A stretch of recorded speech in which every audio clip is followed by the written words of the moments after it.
تمام YouTube channel پر جو دوست ہمیں دیکھتے ہیں ان تمام کو میری طرف سے سلام، السلام علیکم ورحمۃ اللہ وبرکاتہ۔ جناب ماشاءاللہ آج یہ ویڈیو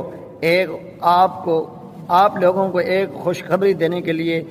بنائی ہے۔ جیسا کہ آپ کے علم میں ہوگا کہ ماشاءاللہ ماہ ربیع الاول شریف کا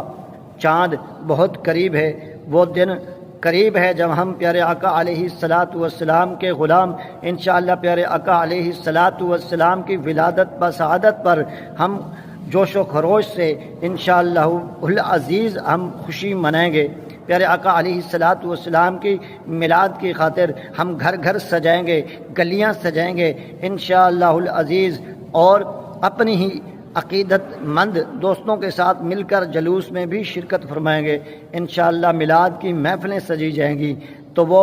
لوگ جو کہتے ہیں کہ پیارے آقا علیہ الصلاۃ والسلام کا میلاد منانا درست نہیں، جو پیارے آقا علیہ الصلاۃ والسلام کی نعوذ باللہ خامیاں ڈھونڈتے ہیں کتابوں کے اندر، میں آج ان سے مخاطب ہو کر انہیں کہنا چاہتا ہوں کہ تم کیا پیارے آقا علیہ الصلاۃ والسلام کی ولادت کے بارے میں خامیاں ڈھونڈتے ہو؟ ہمیں تو اللہ پاک نے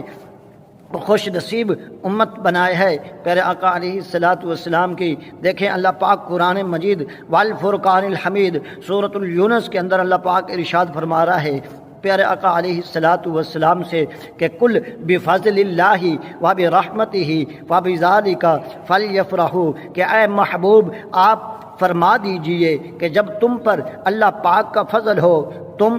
خوشی مناؤ۔ دیکھیں عزیزان قدر، ہم اتنے خوش نصیب ہیں، ہمیں کوئی ثبوت کی ضرورت نہیں، ہمیں کوئی کتاب کے اندر دیکھنے کی ضرورت نہیں، ہمیں کسی مطالعے کی ضرورت نہیں، بس ہمیں اللہ پاک نے جب قرآن مجید والفرقان الحمید کے اندر ارشاد فرما دیا تو بس ہم اسی پر عمل کرتے ہوئے انشاءاللہ العزیز اس سال بھی دھوم دھام سے انشاءاللہ العزیز اللہ پاک کے محبوب کا میلاد منائیں گے،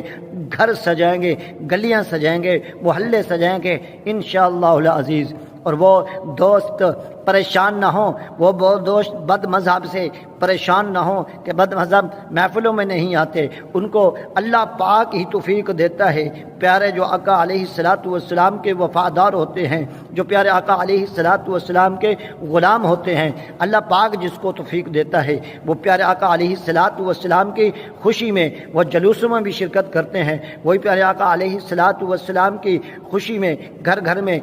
میلاد بھی سجاتے ہیں، وہ اپنی مساجد کے اندر، اپنے گلیوں کے اندر، اپنے محلوں کے اندر پیارے آقا علیہ الصلاۃ والسلام کی محفلیں بھی سجاتے ہیں، خوشی بھی مناتے ہیں۔ ہم صرف ہم قرآن مجید والفرقان الحمید پر عمل کرتے ہوئے انشاءاللہ العزیز پیارے آقا علیہ الصلاۃ والسلام کا میلاد دھوم دھام سے مچائیں گے انشاءاللہ العزیز۔ آپ دیکھیں شعر کیا کہتا ہے کہ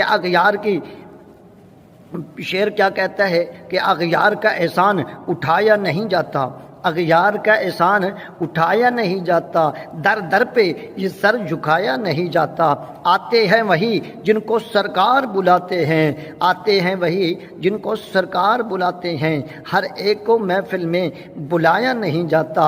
دیکھیں اللہ پاک کے محبوب کی محفل میں شعر کتنا خوبصورت انداز رکھتا ہے کہ وہ پیارے آقا علیہ الصلاۃ والسلام کو بھی